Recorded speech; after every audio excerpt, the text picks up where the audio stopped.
नमस्कार, नशीब स्वागत है उत्तराखंड में। खबरें विस्तार से। उत्तराखंड पुलिस के राष्ट्रीय स्तर पर बड़ी उपलब्धि मिली है। चारधाम यात्रा 2025 के अभिनव ट्रैफिक और कंट्रोल की मॉडल के लिए देहरादून की एसपी ट्रैफिक लोकजीत सिंह और प्रतिष्ठित की संकोच ग्रुप की और पुरस्कार के हेतु चयनित किया गया है। यह सम्मान 28 मार्च 2026 की नई दिल्ली आयोजित 106वां स्कॉच और शिखर के सम्मेलन में प्रदान किए जाएंगे। लोकजीत सिंह नेतृत्व में देहरादून की ट्रैफिक पुलिस की उनने से कंट्रोल रूम के रियल टाइम निगरानी की और बुद्धिमान और रोड और डाइवर्जन प्रणाली लागू। इसमें से चारधाम यात्रा के दौरान यातायात जाम कभी आए तो श्रद्धालुओं की सुरक्षित आवाजाही और सुनिश्चित हुई है। चुनौतीपूर्ण परिस्थितियों में भी त्वरित और निर्णय के बेहतर समन्वय में इस मॉडल को विशेषता रही है। पुलिस महानिदेशक सहित वरिष्ठ अधिकारियों की पूरी टीम बधाई दी है। ये सम्मान उत्तराखंड के पुलिस की तकनीकी और दक्षता सुशासन का राष्ट्रीय स्तर का प्रमाण माना जा रहा है। केंद्रीय सड़क परिवहन राज्य मंत्री अजय टम्टा NH 109 पर कवारब और के पास बने डेंजर जोन के निर्माणाधीन और वैकल्पिक और मार्ग के निरीक्षण किया गया। इस दौरान उन्होंने NH की लोक निर्माण विभाग के अधिकारियों के कार्य में तेजी से लोग को निर्देश देके कुमाऊं को लाइफ लाइन और माना जाने वाले NH 109 पर कवारब क्षेत्र में लगातार यातायात बाधित होने पर समस्या बनी हुई है। मंत्री ने कहा कि ये मार्ग अल्मोड़ा बागेश्वर के पिथौरागढ़ में जोड़ने वाला मुख्य रास्ता जहां वाहनों के दबाव से अधिक रहता। उन्होंने बताया कि केंद्र सरकार के द्वारा पर्याप्त बजट उपलब्ध कराए गए हैं, जो कार्य तेजी से जारी और जल्द वैकल्पिक और मार्ग की तैयारी होने के साथ डेंजर जोन की समस्या लोगों को राहत मिलेगी। आप सबके इधर ही को देखना साहब कि ये पहाड़ लगातार प्रेशर से नीचे आ रहा है और उसका ये प्रेशर देख भी रहे हैं आप कि जो ट्रीटमेंट कर रहे हैं वो उसके कारण से वो भी टूट रहा है, इसलिए इसका लोड कम कर रहा है। हमारी समस्या ये है कि अल्मोड़ा, पिथौरागढ़, बागेश्वर, चंपावत के लिए एकमात्र रोड ये है। इस रोड में ट्रैफिक भी चलाना है और इसका ट्रीटमेंट भी करना है। और ये ट्रीटमेंट PHDC के माध्यम से जो टेक्निकल एडवाइस उनके द्वारा दी गई है, भूगर्भ शास्त्रियों के द्वारा दी गई है, उसके अनुसार इसके 2 टेंडर किए गए, एक नीचे थर्ड साइड का, एक ऊपर हिल साइड का। ये दोनों का काम चल रहा है और हमारे लिए भी मुसीबत है कि ट्रैफिक को भी चलाना है और वो पहाड़ का ऊपर से प्रेशर भी आ रहा है। अभी इसी के कारण से हमने एक अल्टरनेट रोड दी, जो आगे से 2 बैली ब्रिज और उसकी रोड के लिए सरकार के माध्यम से, भारत सरकार से ही हमने उसका पैसा 10 करोड़ रुपये मंजूर कराया, जिसका टेंडर के माध्यम से काम चल रहा है। उत्तराखंड की फ्री SIR की लगभग 82% कार्य पूरा हो चुका है। अप्रैल में मुख्य HIR के शुरू किए जाएंगे। सहायक निर्वाचन अधिकारी के वस्तु और दास ने बताया कि सभी मतदाताओं के निर्धारित फॉर्म भरकर ये महीने तक भीतर जमा करना होगा। फॉर्म में 2003 के मतदानों की सूची का नाम, पिता या पति के नाम पे मोबाइल नंबर और आधार नंबर की जैसी जानकारी मांग की जाएगी। हालांकि उधार देना अनिवार्य नहीं है जिनके नाम 2003 में सूची नहीं होगी, उन्होंने नोटिस जारी करके आवश्यकता दस्तावेज की मांग की जाएगी। फॉर्म जमा नहीं करने वालों के नाम में अंतिम मतदान सूची शामिल नहीं किए जाएंगे। यह प्रक्रिया मतदान की सूची अद्यतन करने के लिए भी की जा रही है। अभी हमारा जो प्री SIR चल रहा था उसके अकॉर्डिंग हम लोगों को लगभग 82% के करीब मैपिंग हो चुकी है आज की डेट तक। और अप्रैल से संभावना है, जैसे कमीशन की डायरेक्शन है कि अप्रैल से मेन SIR शुरू हो जाएगा।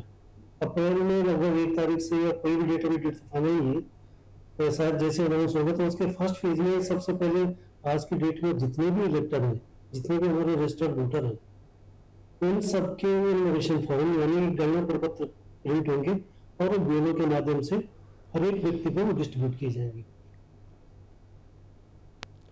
देहरादून में भाजपा की तथाकथित मोहम्मद दीपक और राहुल गांधी के मुलाकात पर कांग्रेस पर का हमला बोले। भाजपा के विधायक विनोद चमोली ने तुष्टीकरण की राजनीति करार देते हुए कहा कि कांग्रेस का विशेष मानसिकता दबाव बढ़ रहा है। उन्होंने तंज कसते हुए कहा कि जो दीपक मोहम्मद दीपक बना है वो कांग्रेस के लिए पूजनीय की जाएगी। चमोली देवभूमि में डेमोग्राफिक शांति व्यवस्था के लिए खतरनाक बताया गया। उन्होंने कहा कि जिन राहुल गांधी को मिलने के लिए कांग्रेस नेताओं को लंबे इंतजार करना पड़ता है, उनसे अचानक मुलाकात उसकी मोमेडॉन की कोई भी सवाल खड़े करते नहीं है। भाजपा का आरोप है कि कोई घटनाक्रम के उत्तराखंड की तुष्टीकरण राजनीति में हवा देने का कोशिश की जा रही है। दीपक मत बोले, मोहम्मद दीपक है वो, और ये बड़ा दुर्भाग्यपूर्ण है उत्तराखंड के लिए। अगर यही दीपक कश्यप के नाते वहां पर उस मोहम्मदन परिवार की मदद के लिए खड़ा होता, एक प्रश्न ये है कि क्या राहुल गांधी इसको गले लगाते? लेकिन राहुल गांधी ने गले उसको इसलिए लगाया कि वो दीपक कश्यप से मोहम्मद दीपक बन गया। तो ये कांग्रेस का चरित्र है, और मैंने कहा कि इस कांग्रेस से इस प्रदेश को बचाओ, इसका देवत्व तो बचाओ। ये प्रदेश की जनता को देखना होगा। आप समझ सकते हैं जब कांग्रेस के शीर्षस्थ नेता, जो नेता प्रतिपक्ष हों भारतवर्ष के, वो अगर सिर्फ इस बात पर कि दीपक से मोहम्मद दीपक बन गया उसको गले लगा रहा हो, तो क्या ये उत्तराखंड में धर्मांतरण को प्रोत्साहन नहीं है? गदरपुर के भाखड़ा रेंज क्षेत्र के जलोनी लकड़ियों को लेकर ग्रामीण वन विभाग के खिलाफ प्रदर्शन किया गया। तराई केंद्रीय वन विभाग के रुद्रपुर के अंतर्गत आने वाली भाखड़ा रेंज की प्लांटेशन सफाई के दौरान निकलने वाली सड़ी और गली लकड़ियों की इस बार भी ग्रामीण में नहीं मिलने से लोगों की नाराजगी। ग्रामीण और आरोप लगाया कि लकड़ियां गांव वालों को देने की भाजपा माफियाओं को बची जा रही है। इससे भी लेकर रेंज अधिकारियों ने घेराव किया और प्रदर्शन के दौरान ग्रामीण मांग की इससे पहले की तरह लकड़ियां स्थानीय लोगों की बीच दी जाएगी। वहीं रेंज अधिकारी नवीन रौताल ने आरोप लगा के खारिज करते हुए कहा कि किसी भी लकड़ी नहीं बेची जा रही है, नियम के अनुसार ग्रामीण उपलब्ध कराई जाएगी।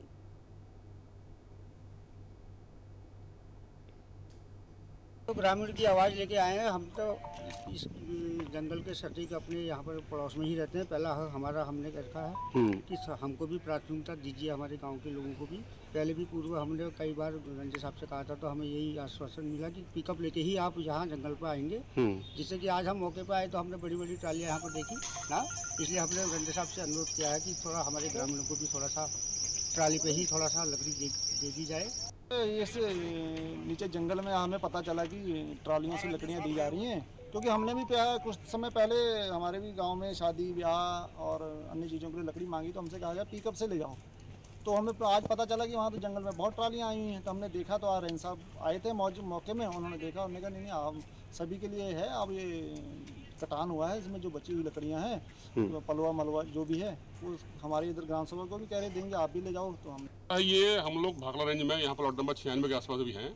ये बन्नीम का प्लॉट था। बन्नीम में से कटान करने के बाद जो बचा हुआ सोख्ता होता है, जो पलवा होता है, जो बन्नीम नहीं ले जाती है, उसको निकटते गाँव वासियों को देते रहे हैं। पहले भी दिया, अब भी दे रहे हैं। इस बीच भी दिया गया था, कल भी दिया गया था। और उनमें से कुछ लोग गाँव के थे, उनमें से कुछ लोग बाहर के रहे होंगे, मैं जानता नहीं हूँ कोई नहीं कर रहे, लेकिन वो आए थे, ले गए लकड़ी। तो गाँव लोगों को लगा कि बाहर के लोग ज़्यादा हैं, जबकि थे वो गांव के आसपास के, लेकिन बहुत बड़ा गांव है, बहुत बड़ी यहाँ ग्राम सभाएं हैं, बहुत ज़्यादा हमारा हकूक जो बनता है, मेरी रेंज का हक जो है बहुत नीचे तक बहुत अधिक गाँवों में भी है, लामाचौड़ में भी, ऊपर नॉर्थ दिशा में भी है, दक्षिण दिशा में भी है। देहरादून में पुलिस के द्वारा चलाई जा रही ऑपरेशन लॉकडाउन की तेज में कर दिया गया। ये व्यापक सत्यापन अभियान उच्च स्तरीय की निगरानी संचालित हो रहा है। सभी थाना क्षेत्र में किराएदारों की पारी, मजदूर, होटल, रेस्टोरेंट कर्मचारियों को सत्यापन किया जा रहा। पुलिस अपराधी और पृष्ठभूमि छिपाने वाले सख्त कार्रवाई की तैयारी की जा रही है। दस्तावेज में गहन जांच की संदिग्ध और व्यक्तियों की पोषण की जा रही है। अव्यक्त और साप्ताहिक समीक्षा वरिष्ठ अधिकारियों के द्वारा की जाएगी। पुलिस का कहना है कि इससे कानून व्यवस्था अधिक से मजबूत होगी।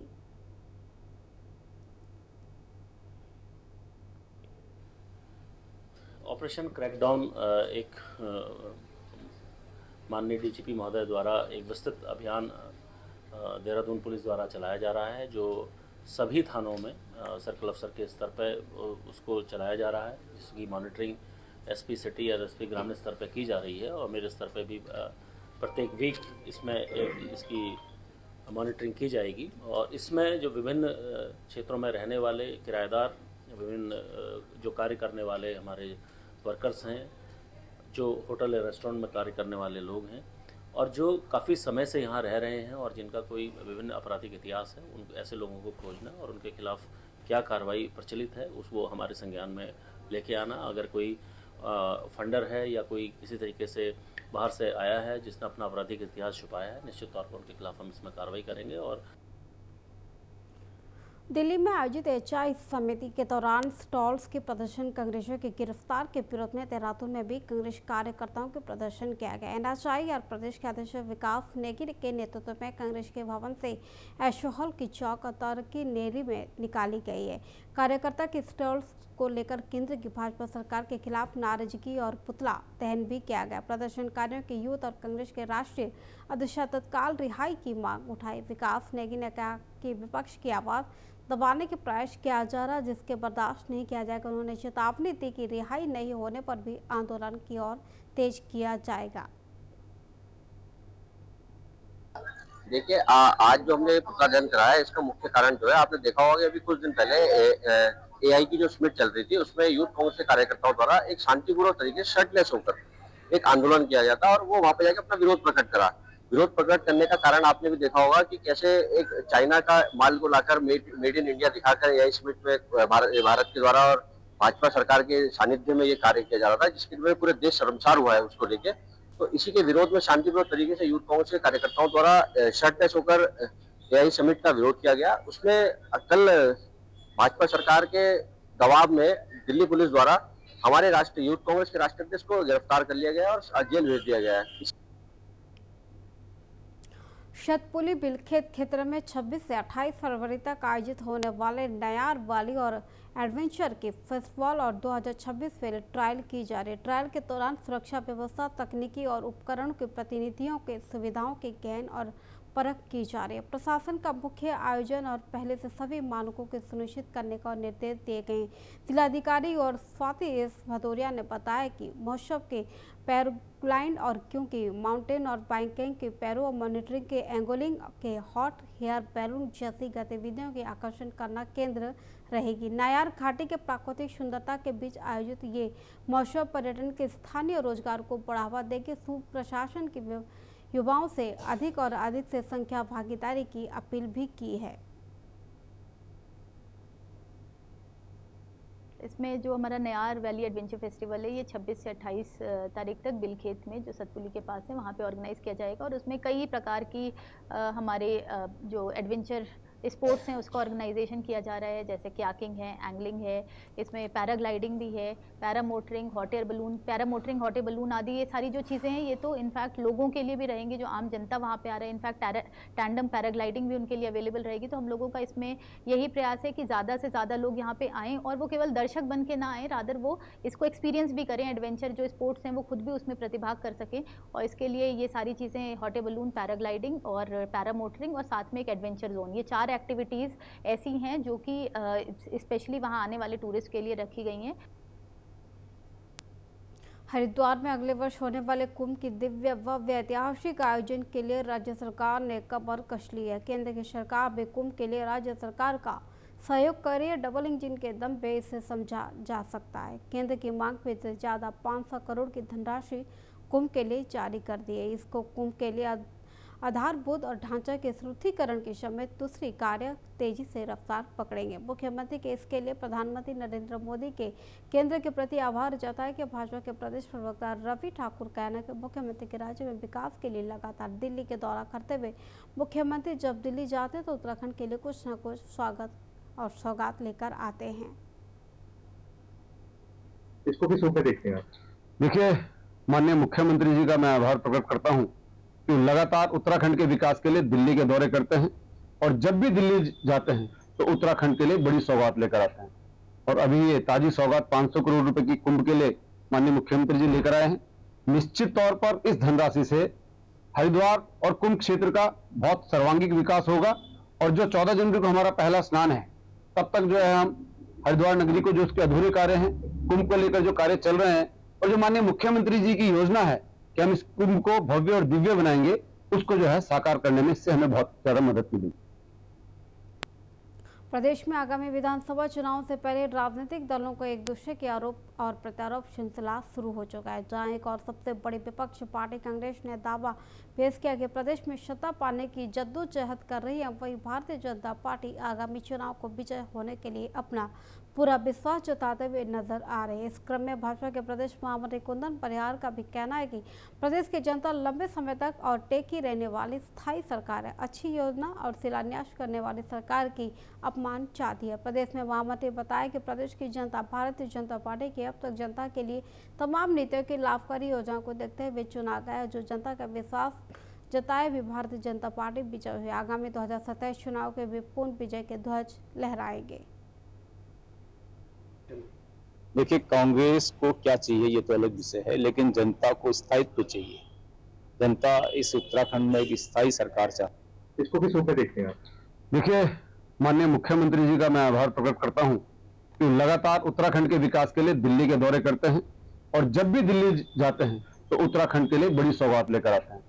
और अभी ये ताजी सौगात 500 करोड़ रुपए की कुंभ के लिए माननीय मुख्यमंत्री जी लेकर आए हैं। निश्चित तौर पर इस धनराशि से हरिद्वार और कुंभ क्षेत्र का बहुत सर्वांगीण विकास होगा और जो 14 जनवरी को हमारा पहला स्नान।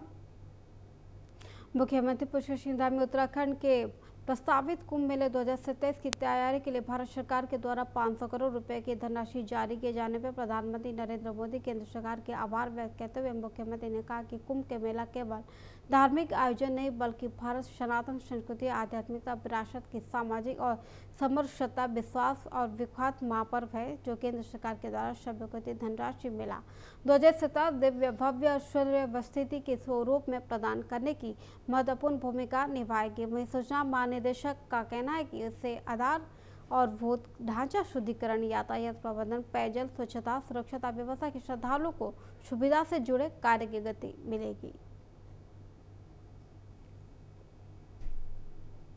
देखिए, जैसा कि अगले वर्ष भी नए वर्ष के पूर्वार्ध में ही उनका आयोजन किया जाना हरिद्वार में, उसको लेकर के तैयारियां चल रही हैं और माननीय मुख्यमंत्री द्वारा भी लगातार उसकी समीक्षा की जा रही है अधिकारियों के साथ। उसमें राज्य सरकार और केंद्र सरकार के सहयोग से वहाँ पर एक बहुत ही व्यापक स्तर पर और दिव्य कुंभ के आयोजन के निर्देश दिए गए हैं और माननीय मुख्यमंत्री जो माननीय प्रधानमंत्री जी से मिले थे। ये थी आज तक की बड़ी खबरें। फिर मिलते हैं एक नए बुलेटिन के साथ, तब तक के लिए नमस्कार।